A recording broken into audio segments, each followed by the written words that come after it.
ఆడపిట్టల హక్కులను Congress party తొంగలో తొక్కుతుందని BRS MLC కవిత విమర్శించారు.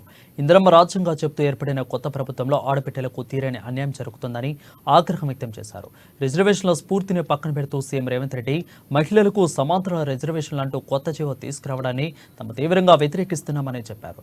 ప్రభుత్వ నిర్ణయం వల్ల ఓబీసీ, ఎస్సీ, ఎస్టీ మహిళలకు తీరని అన్యాయం జరుగుతుందని వెల్లడించారు.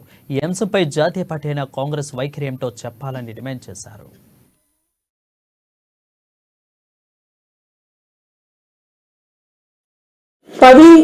10వ తారీఖు నాడు ఫిబ్రవరి 10వ తారీఖు నాడు ఒక జీవో తీసుకొని రావడం జరిగింది.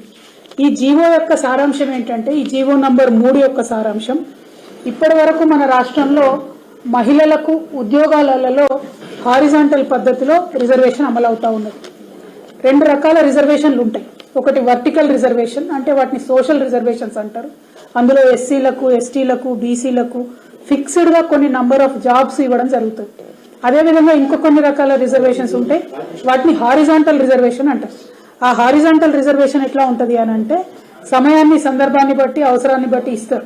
33.3% మహిళలకు హారిజాంటల్ రిజర్వేషన్ ఇస్తున్నాము అని అంటే, అంతకుముందు 1996లో ఈ రిజర్వేషన్ల అంశం వచ్చినప్పుడు మహిళలకు హారిజాంటల్ రిజర్వేషన్ ఇస్తూనే వాటిని ఆల్మోస్ట్ వర్టికల్ రిజర్వేషన్తో ఈక్వల్గా చేయాలంటే రోస్టర్ పాయింట్ పెట్టాలనేటటువంటి ప్రతిపాదన తీసుకొని రోస్టర్ పాయింట్ ఇచ్చి మహిళలకు 100లో 33.3% ఉద్యోగాలు ఇవ్వాలనేటటువంటి నిబంధనలు 1996లో రావడం జరిగింది. ఈ దేశంలో దేశవ్యాప్తంగా ఉన్నటువంటి ఉద్యోగ అవకాశాలు